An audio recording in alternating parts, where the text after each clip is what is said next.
Primary টিচাররাই তো তাদের বাচ্চাদেরকে ভালো ভালো স্কুলে দেয়, শহরের কথা আমি বলতেছি।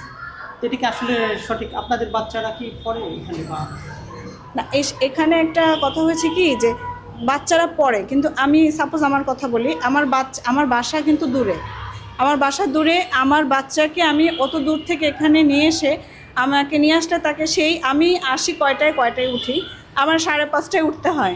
উঠে আমার বাচ্চার জন্য এদিকে আমার এখানে নির্দিষ্ট টাইমে ক্লাস আসতে হয়, সেই 5:30টায় উঠে আমার বাচ্চাকে যদি আমি নিয়ে আসি, তাহলে আমার ছুটি হবে 3:30। আমি ওদেরকে ক্লাস থেকে বের হয়ে, আমাদের কোনো পিয়ন নাই আনে, আমি সব জানালা দরজা সব বন্ধ করে, সব কিছু বন্ধ করে আমার বাচ্চাকে, তারপরে সেই সময় আমি বাচ্চাকে নিয়ে যাব বাসায়। সারাদিন খাওয়া দাওয়া গোসল কিছুই আমার বাচ্চার হবে না।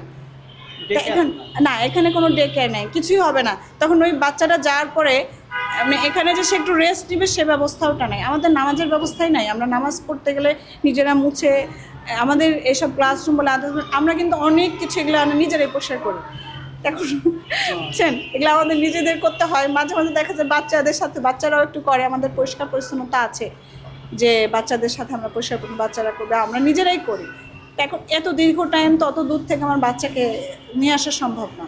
কাছাকাছি হলে দেখা যাচ্ছে কি যে হ্যাঁ আমি, আর এখানে দেখা যাচ্ছে একটা ডিসিশনটা খালি আমার উপরে নির্ভর করে না, তার বাবা আছে, সে তো একটা ডিসিশন দিবে। তা একেবারে যে পড়ে না, আমরা গ্রামে যারা থাকি, বাবাদের যাদের, আমার বাসার কাছে স্কুলে পড়তে দিতেই আমরা বেশি যে না, তাড়াতাড়ি বাচ্চাটা পড়ে আসবে, আসে একটু রেস্ট নেবে, আবার আরবি পড়বে, বাংলা পড়বে, হুজুর আছে, হুজুর আসবে, তারপরে আমি রাতে পড়াবো, সে রেস্ট নেবে, খেলা করবে, সব কিছুই তো আসলে ডিপেন্ডেন্ট একটার সাথে।